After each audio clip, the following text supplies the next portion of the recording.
Halo semuanya, selamat datang di channel Bukan Wibu yang akan merangkum alur cerita anime-anime menarik untuk kita semua. Kali ini Mimin akan merangkum lanjutan dari anime King's Raid Ishiwo Tsugumonotachi. 100 tahun sudah berlalu, di mana Raja Kael mengalahkan Raja Iblis Angmundo.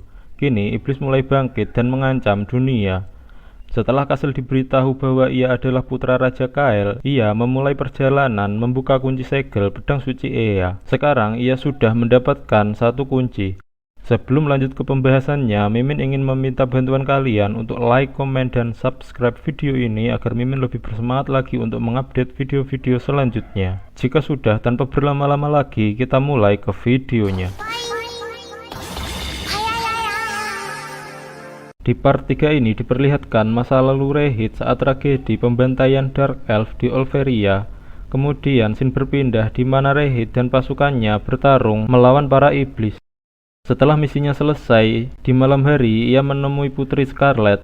Scarlet adalah putri Raja Olveria sekaligus komandan kesatria di Olveria. Scarlet meminta Rehit untuk menemuinya karena ia mendengar Black Edge telah banyak membantu. Saat itu, Scarlet mengajak Rehit untuk bekerja sama dan menghadiri rapat besok pagi. Setelah bertemu Scarlet, Rehit kembali bersama pasukannya dan memberi kabar kalau Black Edge akan bergabung dengan pasukan kesatria. Rehit juga memberitahu supaya lebih berhati-hati agar rencana mereka mengambil alih kerajaan dapat berjalan lancar. Singkat cerita, pagi pun tiba. Terlihat Scarlet memimpin jalannya rapat dan juga memperkenalkan Rehit dari Black Edge yang akan masuk ke dalam pasukan kesatria. Saat itu Zero, salah satu petinggi kerajaan, terlihat keberatan. Namun Scarlet memiliki pendapat lain bahwa dosa Ilya tidak ada hubungannya dengan Black Edge. Saat itu para kesatria lainnya tidak keberatan dengan keputusan Scarlet. Rapat pun kembali dilanjutkan. Demia memberi informasi kalau akhir-akhir ini iblis banyak berkeliaran di sekitar hutan Elidora. Scarlet menanyakan bagaimana pendapat Rehit. Rehit pun menjawab dengan tenang dan cerdas. Hal itu membuat Scarlet kagum. Dan Zero terlihat kesal. Karena ia adalah kandidat tunangan putri Scarlet, ia merasa tersaingi. Di waktu yang sama, Tam, anggota Black Edge, membeli roti untuk anggota lainnya. Karena kabar Black Edge yang membasmi iblis telah menyebar, penjual roti itu memberikan satu kantong roti sebagai rasa terima kasih. Saat berjalan pulang, Tam kebingungan kenapa para manusia tiba-tiba bersikap baik. Saat ia berjalan di gang yang gelap, ia diserang oleh sekelompok manusia. Karena Rehit meminta untuk tidak membuat masalah di kota, Tam menahan diri dan tidak mengeluarkan pedangnya. Untung saja Haku membantu Tam dan membuat orang-orang tersebut lari. Saat itu anak penjual roti juga menghampiri Tam dan mengobati lukanya. Sesampainya di markas Black Edge, Rehit berterima kasih karena Tam sudah menahan emosinya. Saat itu anggota Black Edge lainnya terlihat kesal karena manusia telah melukai Tam. Saat sore hari, Rehit menemui Moriham untuk menanyakan kejadian tadi. Moriham meyakini kalau hal tersebut adalah perbuatan Zero. Karena Zero adalah kandidat tunangan putri Scarlet, ia bersikeras mendapatkan pencapaian agar mendapat perhatian dari putri Scarlet. Kemungkinan ia iri dengan pencapaian Rehit. Moriham menyuruh Rehit untuk mendapatkan bukti terlebih dahulu. Kemudian Rehit pun pulang. Saat itu ia melihat belati yang digunakan untuk menyerang Tam. Di bawah belati itu terdapat lambang yang sama dengan arloji Zero. Rehit pun langsung pergi mencegat Zero dan ayahnya di perjalanan pulang. Saat itu ia ditemani Ripin, adiknya, untuk memberi Zero pelajaran.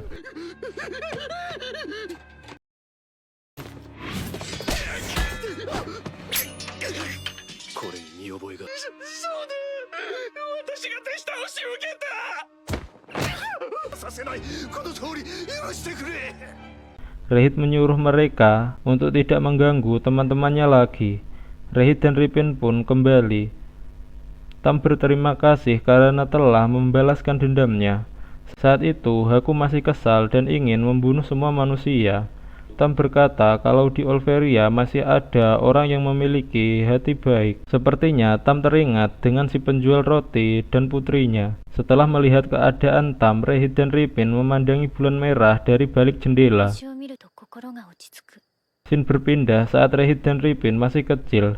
Ripin yang menangis ketakutan ditenangkan oleh Rehit dengan melihat bulan merah. Saat itu mereka bertekad membalaskan dendam orang tua mereka yang dibunuh oleh rakyat Olveria. Sementara itu, di waktu yang sama, Malduk, penyihir yang memanggil Raja Iblis Angmundo 100 tahun lalu, terbangun dari tidur panjangnya.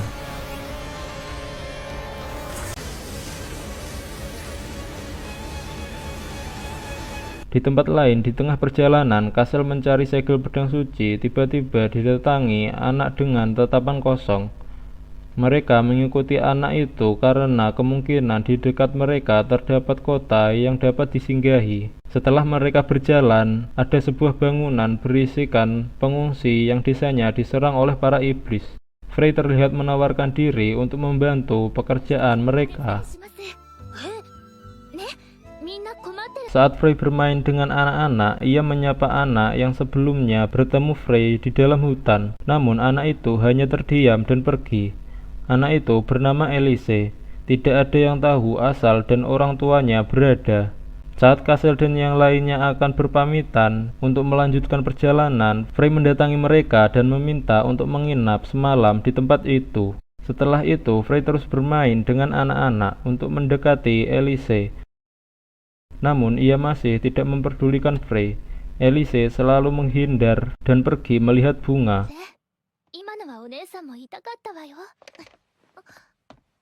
Saat Frey menanyakan apakah ia menyukai bunga itu untuk pertama kalinya, Elise mau berbicara. Ia berkata kalau ibunya yang menyukai bunga itu. Namun ibunya diserang oleh para iblis. Frey pun memeluk Elise yang menangis.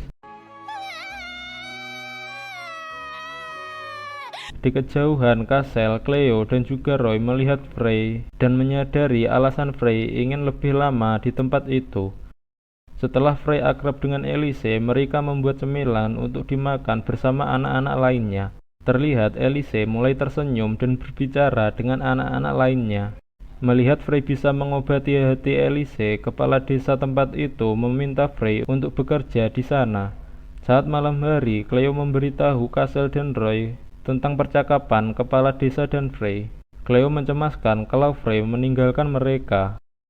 Singkat cerita, pagi pun tiba. Saat mereka berpamitan, salah satu warga mengambilkan bingkisan untuk mereka bawa. Saat mereka menunggu, Frey didatangi Elise yang mengajaknya ke suatu tempat.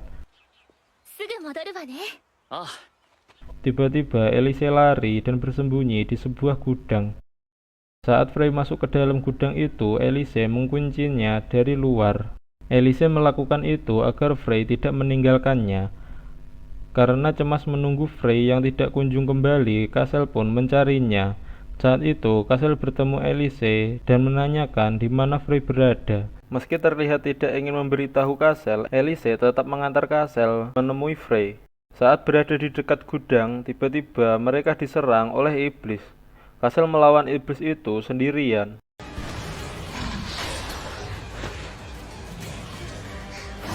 Karena mengetahui iblis lain akan datang, Frey menghancurkan pintu dan membantu Kasel bertarung.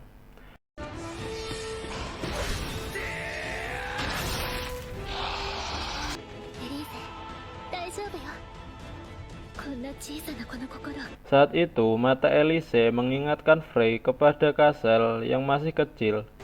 Setelah iblis itu dikalahkan, Elise berterima kasih dan meminta maaf karena telah mengunci Frey. Singkat cerita, mereka berpamitan. Saat itu, Elise berjanji pada Frey kalau mereka bertemu lagi, ia akan membuat banyak camilan untuk mereka. Setelah mereka meninggalkan tempat pengungsian, mereka melewati desa para pengungsi yang diserang oleh iblis. Saat itu, terlihat ada seorang yang berdiri di hadapan mereka. Saat Kasel mendekati orang itu, Roy langsung menyerangnya. Ternyata orang tersebut sudah menjadi undead atau zombie. Saat itu, tiba-tiba zombie-zombie lainnya mendatangi mereka. Terlihat ada cahaya di sebuah rumah. Mereka pun melarikan diri ke rumah tersebut. Ternyata di dalam rumah itu ada penduduk yang masih selamat. Ia bernama Johan. Ia menceritakan bagaimana bisa ada zombie di desa itu. Saat iblis menyerang, banyak penduduk yang mati dan ada juga yang selamat. Saat itu, mayat para penduduk dibawa oleh para iblis. Tidak diketahui alasan para penduduk yang sudah menjadi zombie kembali ke desa. Di dalam rumah tersebut, Frey melihat bunga yang mengingatkannya pada Elise. Johan yang mendengarnya terlihat kaget dan menanyakan apakah ia masih hidup. Ternyata Johan adalah ayah dari Elise. Frey mengatakan kalau Elise baik-baik saja. Ia pasti akan bahagia bertemu dengan ayahnya. Namun saat itu Johan masih belum bisa meninggalkan desa itu. Johan menawarkan mereka untuk menginap karena terlalu berbahaya melanjutkan perjalanan di malam hari. Saat mereka beristirahat, Kasel terbangun dan berkeliling rumah. Saat ia di ruang bawah tanah, ia melihat Johan yang memberi kabar ke istrinya kalau Elise masih hidup.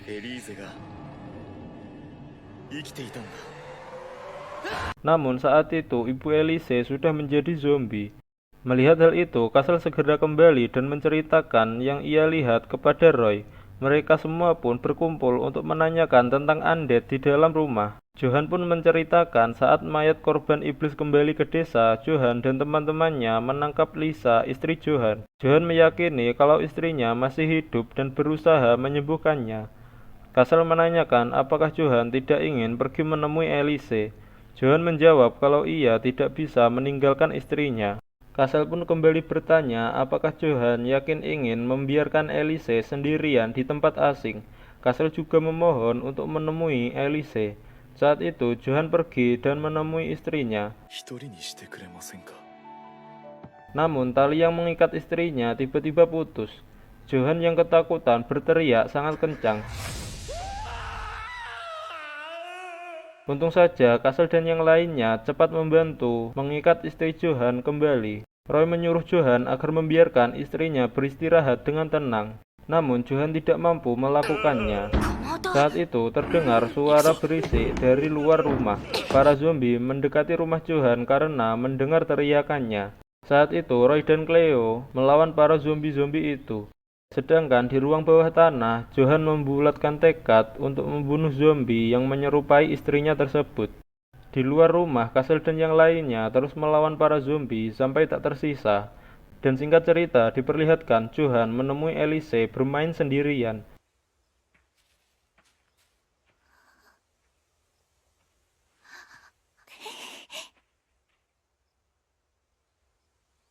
Dan bersambung. Mohon maaf apabila ada salah-salah kata atau kekurangan dalam hal penyampaian. Mimin akan berusaha lebih baik lagi di video yang akan datang. Jadi jangan lupa untuk menonton video-video selanjutnya. Terima kasih dan sampai jumpa.